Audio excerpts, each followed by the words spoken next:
জয় গুরু, জয় শ্রীকৃষ্ণ, জয় জয় শ্রী রাধেশ্যাম।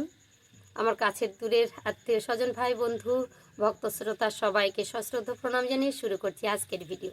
তা আজকের ভিডিওর বিষয় পুরুষের 6টি কৌশল যেটা নারীর মনকে ছুঁয়ে যায় বা নারীকে আকর্ষিত করে তোলে। তো আপনারা সবাই জানেন আজকাল মনে হচ্ছে যে নারীর সংখ্যাটা পৃথিবীতে কমে গেছে। যদি ছেলে মানুষ একটু বিয়ের উপযুক্ত হয়েছে, তাদের স্ত্রী মিলছে না, বউ মেলে না, কন্যা মেলে না। আর যাকে দেখতে যাচ্ছেন দেখবেন আগে থেকেই বুকিং হয়ে আছে। আপনি চাকরি করেন, আপনার মধ্যে সমস্ত কিছু আছে, কিন্তু নিজের মনের মতো মেয়ে খুঁজে পাচ্ছেন না। আপনি দেখতে সুন্দর, আপনার দেহটাও সুঠাম, কি করে মেয়ের মন পটাবেন? আপনারও একজন সঙ্গী আগে থেকেই পটানো কর্তব্য ছিল, কিন্তু আপনি চেষ্টা করেছেন, পাননি। আজকে আপনাদের জন্য এই টিপসটা। তো আপনাদের কাছে অনুরোধ করব ভিডিওটা একদম স্কিপ না করে পুরো ভিডিও দেখুন। যদি ভিডিও দেখে ভালো লাগে অবশ্যই চ্যানেলে লাইক, শেয়ার, কমেন্ট করে চ্যানেলটি সাবস্ক্রাইব করে পাশে থাকবেন। তো প্রেম সে বলো রাধে রাধে।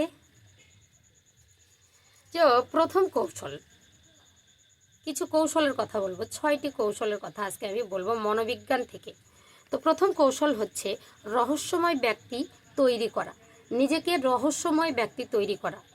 এটা কিন্তু শুধু কথা বলা নয় বা নিজের যে কায়দা দেখিয়ে তা নয়, এটা ব্যক্তির ভিতর অবশ্যই বর্তমান থাকে। এই বিষয়টা আপনাকে শুধু ধ্যান দিতে হবে। কি করতে হবে? মনোবিজ্ঞানের একটি গুরুত্বপূর্ণ নিয়ম হচ্ছে মানুষের সেই জিনিসের প্রতি বেশি আকৃষ্ট, যে জিনিসের প্রতি বেশি আকৃষ্ট সেটা পুরোপুরি বুঝতে পারে না। যার প্রতি আপনার বেশি আকৃষ্ট হন সেটা কিন্তু আপনারা বেশি বুঝতে পারেন না। যদি মনে করেন যে আকাশের চাঁদটা মাটিতে পেয়েছেন, তাহলে তার প্রতি কিন্তু কোনো আকর্ষণ থাকে না। তো এটা একটা রহস্যর ব্যাপার। যদি একজন পুরুষ তার মনের কথা সব সময় একসাথে কোনো নারীর কাছে বলে দেয়, আপনি একটা মেয়েকে পছন্দ করেছেন, আপনার যত মনের কথা সব কিছু একসঙ্গে উগরে দিলেন মেয়েটার কাছে, তো তাহলে কি হবে? মেয়েটা আপনার প্রতি আগ্রহ কমতে থাকবে। কারণ কি? এতগুলো কথা তার শোনার মতো সময় নেই।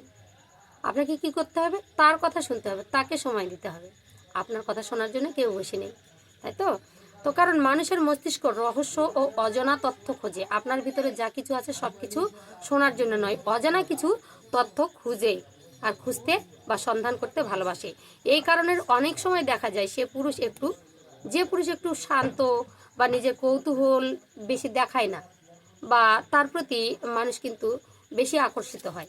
নিজের কৌতূহলটা বা বেশি নিজের মনের কথা ঝরঝর করে বলে দিল বা বেশি ছটপট শুরু করলো,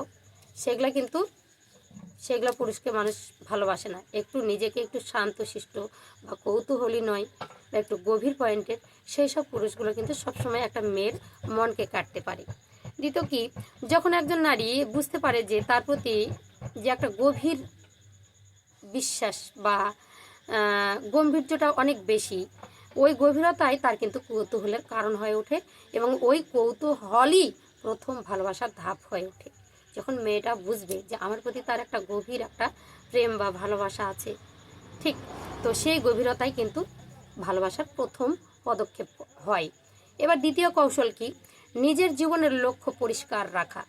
আচ্ছা, আমরা সবাই জানি আমাদের নিজের একটা করে লক্ষ্য আছে, যে আমি একটা কিছু করব, বড় হবো, কিছু একটা করব, বাড়ি গাড়ি তৈরি করব, তারপরে সুন্দর একটা বউ নিয়ে আসবো, তারপরে সংসার করবো, একটা সন্তান নেব, তাকে ভবিষ্যতে কিছু একটা করাবো। এরকম একটা লক্ষ্য কিন্তু প্রত্যেকটা ব্যক্তির থাকে।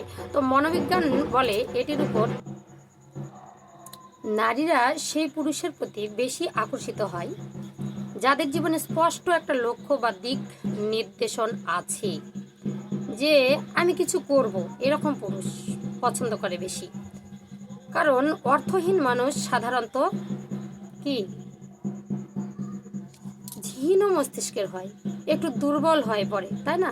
দুর্বল প্রকৃতির হয়। কিন্তু একজন পুরুষ যদি নিজের কাজ সম্পর্কে একটু সচেতন হয় বা লক্ষ্য নিয়ে ব্যস্ত থাকে, তাহলে তার মধ্যে কিন্তু স্বাভাবিকভাবে আত্মবিশ্বাস তৈরি হয়। আত্মবিশ্বাস তৈরি হয় যে আমি একটা কিছু করব।